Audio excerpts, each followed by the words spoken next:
Boa noite, amigos. Um prazer estar aqui de novo. Que a paz de nosso Senhor Jesus Cristo pacifique nossos corações e nos dê o discernimento necessário para a compreensão da mensagem que será por mim abordada. Emmanuel, em seu livro Caminho, Verdade e Vida, psicografado por Francisco Cândido Xavier, nos dita no capítulo 100 a mensagem que é tema da nossa reflexão de hoje: auxílios do invisível. E depois de passarem a primeira, a segunda guarda, chegaram à porta de ferro que dá para a cidade, a qual se lhe abriu por si mesmo, e tendo saído, percorreram uma rua, e logo o anjo se apartou dele. Atos, capítulo 12, versículo 10. Esse relato, referindo-se à prisão de Pedro a mando de Herodes Agripa, nos mostra muito bem a ajuda que se pode receber e em quais limites acontece, uma vez que essa ajuda não pode interferir nas nossas escolhas, no nosso livre-arbítrio. Observem que no cárcere, Pedro vê o anjo do Senhor abrir-lhe as pesadas algemas e descerrar as portas que o libertariam da prisão. O pescador de Cafarnaum percebe o anjo caminhando, junto dele, ultrapassando com ele os primeiros perigos da prisão, até um lugar seguro na rua, para depois vê-lo afastar-se, deixando Pedro entregue à própria liberdade, de forma a não comprometer o seu livre-arbítrio. Interessante isso. A partir dali, Pedro decidiria o caminho que ele iria seguir. Então, esse exemplo de Pedro é bem típico e corresponde a uma lição para todos nós. Mas o que é que acontece conosco? Nem sempre conseguimos perceber com lucidez os auxílios espirituais que recebemos do mais alto. Porém, a nossa existência, ela é controlada por uma fonte divina, perfeita e harmônica, cuja única intenção é a evolução das almas. Pois o Criador, ele nos protege, gente, de uma forma contínua, suprindo-nos interna e externamente. Quer reconheçamos ou não, esse auxílio alcança a todos nas mais diferentes formas de expressão. Aqui é o ombro amigo que nos sustenta o pranto, é a ajuda financeira que surge de onde menos se espera, olha que coisa boa. Outras vezes é a melhora de saúde com a medicação certa, ou a mensagem confortadora que acalma e permite que se possa superar as dificuldades sobre outro prisma, com uma outra visão. E assim, segue. São tantas as formas e tão variadas que somente o coração disponível ao entendimento e a mente voltada para as esferas mais elevadas podem perceber o auxílio do plano espiritual. É interessante isso, Quando cremos que os auxílios do invisível fazem parte da nossa existência, desenvolvemos em nós o potencial de religiosidade, que é encontrar Deus em nós. E assim, saímos das nossas zonas de conforto para níveis de consciência cada vez mais amplos e elevados. No entanto, é imprescindível não se viciar nessa ajuda, nessa cooperação.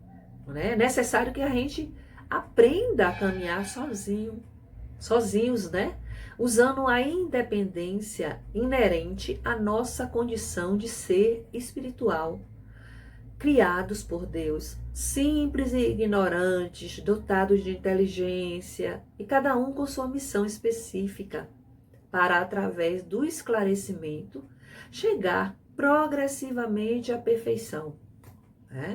Assim, os espíritos mensageiros do alto, que eles são encarregados de nos assistir em nossa evolução, Eles não traem as leis de Deus, né? Eles ajudam sem nos tornar dependentes, pois a inteligência se desenvolve, a nossa inteligência se desenvolve nos embates do caminho, nas dificuldades, né? Os espíritos, eles não vêm isentar o homem da lei do trabalho, eles vêm unicamente mostrar-lhes a meta que cumpre atingir e o caminho que a ela conduz, dizendo-lhe: anda e chegarás, toparás com pedras, afaste-as tu mesmo, nós te daremos a força necessária, se a quiseres empregar. No Evangelho segundo o Espiritismo, capítulo 25, item 4, você encontra isso. Então, gente, nossos guias espirituais, eles não nos deixam abandonados à própria sorte. Eles sempre, sempre, sempre estão conosco. E sempre que nós levantamos nossos pensamentos a Deus, pedindo ajuda, né, ao Pai, em prece, eles se acercam de nós e nos inspiram ideias assim maravilhosas que podem nos auxiliar na solução de nossos problemas, insights. No entanto, é necessário que sejamos fervorosos e esforçados, pois ajudando, nós seremos ajudados pelo céu. É como consta no Evangelho segundo o Espiritismo, no capítulo 27, no item 7. Né? Então, depois dê uma lidinha nesse item. E nós estamos aqui para aprender, no mundo para aprender, né? E isso é que somos, eternos aprendizes das leis divinas. E não podemos nos esquecer de que a lição é nossa e a solução dos problemas compete somente a nós, como alunos, solucionar, né? Então, a gente tem na literatura espírita séria, a gente encontra elementos importantes para a reflexão sobre temas diversos, né? Nos livros mesmo do Evangelho segundo o Espiritismo, capítulo 17, Sede Perfeitos, item 7, o dever, nós temos algo que se refere a isso. Capítulo 25, Busquem e Encontrarão, itens 3 e 4. No livro Sinal Verde, lição 17, tem uma mensagem dever e trabalho, né? E eu achei interessante a mensagem, o trecho que fala, que é um trecho bem reflexivo, que fala o seguinte: a câmera fotográfica nos retrata por fora, mas o trabalho nos retrata por dentro. Interessante isso, né? Profundo. Então, há séculos, o remédio para os velhos enigmas das relações humanas entre os dois planos de existência está indicado nos ensinos de Jesus. Basta, para tanto, os espíritas de boa vontade e os neófitos da doutrina consoladora, né, aqueles que são os curiosos, que estão ainda iniciando, que nos sustenta a caminhada, buscar nas obras da codificação e na literatura espírita, que é quem dá sustentação à grandiosa obra de Kardec, os recursos necessários para a nossa reflexão, entendimento e a consequente prática dos ensinos evangélicos. Né? A gente não se iluda, nem pense que pode acontecer de forma diferente, mas sem a prática dos princípios doutrinários, dos postulados espíritas, não há caminhos seguros na nossa evolução moral. Então, sejamos diligentes, né? Quanto à nossa evolução e aproveitemos todas as oportunidades de crescimento espiritual. O auxílio invisível chega a todos nós com a mesma sutileza com que os raios de sol fazem aparecer o dia. Justos e injustos, eles recebem invariavelmente o suprimento divino e ele desce imperceptível sobre as criações e as criaturas como um orvalho, fecundando a nossa vida de espíritos imortais. Então, Deus não privilegia, todos nós somos beneficiados com esse auxílio, né? E para ilustrar isso, eu trouxe uma história da literatura espírita que nos fornece elementos importantes para meditações sobre o tema. É o livro Luz. A história não é muito diferente de tantas outras, que trazem como pano de fundo o sofrimento. Quantas e quantas, né? Então, não importa o país ou a língua que se fala, os sentimentos têm uma linguagem única. E, contando a nossa história, né? Aquele homem desesperado, caminhava triste só. No peito, a dor da separação, promovida pela morte da esposa querida, dilacerava-lhe as fibras mais sutis dos sentimentos.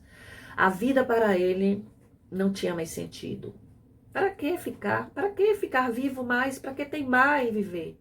Pensava, sem confiança em Deus, resolvera seguir o caminho de tantos outros ante a fatalidade. Iria se suicidar. Sim, essa seria a solução, pensou. Dirigiu-se como um autômato até a ponte Marie, quase apagada pela forte cerração, e ao apoiar a mão direita na murada para se atirar, ele sentiu que um objeto molhado caiu aos seus pés.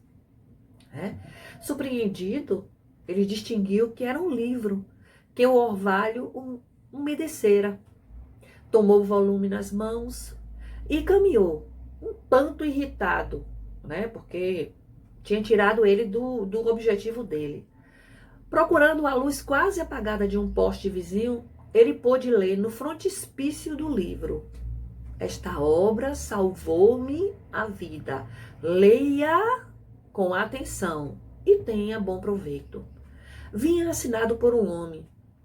Mesmo um pouco indeciso, resolveu dar um tempo, ler aquela obra, que por certo havia salvo a vida de alguém, que pretendera como ele por ter uma própria vida.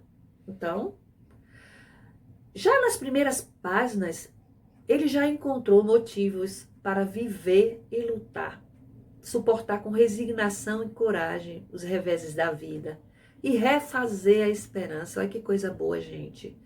Leu o volume com dedicada atenção e resolveu presenteá-lo a quem lhe havia propiciado aquele tesouro.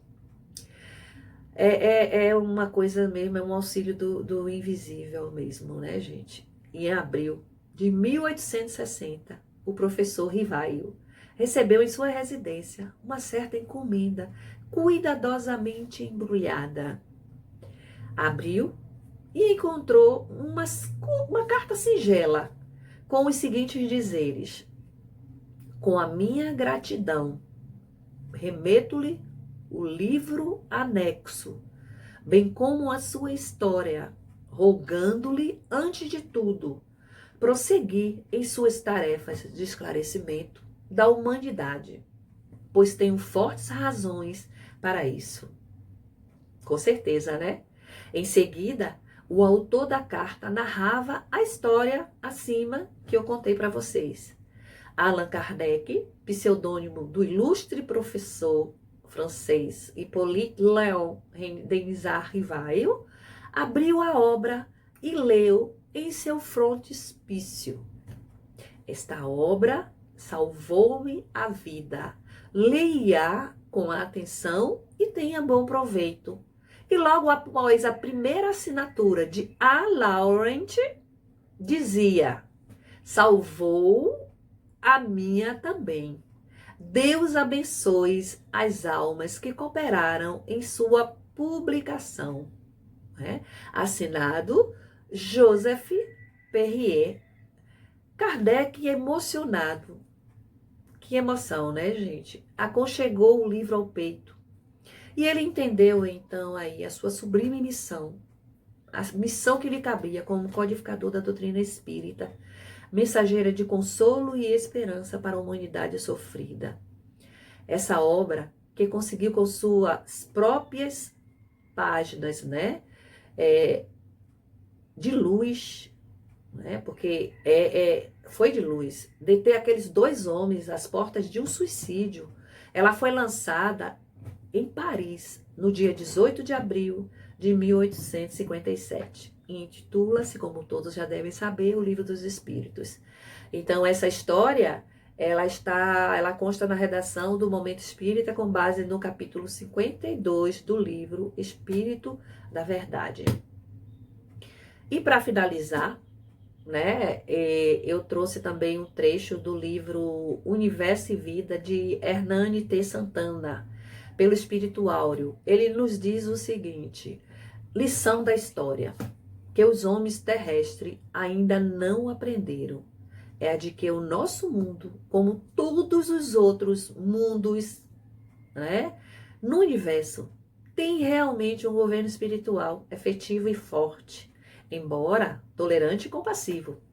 Um governo providencial que preside em nome e sob a inspiração do Divino Pai a evolução de todos os seres terrenos.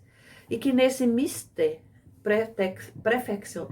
pretensionista, e educativo, compreende, tolera e renova, sem cessar ensinamentos e oportunidades, mas que nem por isso ele deixa o orbe à deriva, nem permite que a insensatez e a maldade humana subvertam além dos limites toleráveis da ordem da vida. Olha que coisa maravilhosa. Que Deus, gente, na sua infinita bondade, né, com sua sabedoria, Ele nos dê condições para ressignificar os obstáculos que se apresentem no nosso caminho. Muita paz, amigos, muita paz e muita luz para todos nós. Fiquem com Deus. Que assim seja.